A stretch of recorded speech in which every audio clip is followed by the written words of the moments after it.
I suppose it's that, the feeling of influence and how people have influence and what they use. Of course, footballers are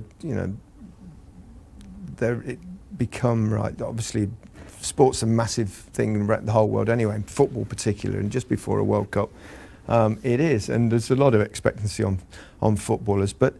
There's a lot of criticism about how much they earn and stuff like that, and footballers do get it in the neck. It's like it's tough to win. Obviously, they have a wonderfully lucrative life, but it's funny. I always think they don't really get the criticism in other people in other sports. Even like you go earn lots of money like golf or Formula One, or you could even go in other routes like actors. Huge actors earn fortunes. Musicians, brilliant musicians, they earn. If you're in the entertainment industry, you do get paid a lot of money. But no one else gets that. Football, it's almost as though these are working class lads. It's a little bit different. Is that what you think is going on? I genuinely believe it might be subconsciously, but I think there's an element of that. They're a bit above their station.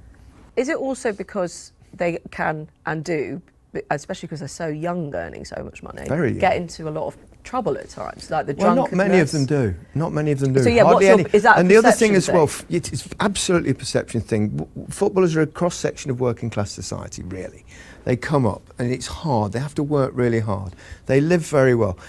Every now and again, a footballer will misbehave. One out of there's thousands of them around, but that becomes a huge story. All the incredible good that they do for the local communities, visiting kids in hospital, doing loads of good things, raising awareness of whether it be racism or during the COVID pandemic, that doesn't become the big story. But one player goes out on a drunken night out and gets pictured with a girl or something, then that becomes like a front page story. Yeah. And it's a little bit unfair, and that doesn't really happen as much in other areas. So it's a disproportionate reaction. I think it's disproportionate, yeah.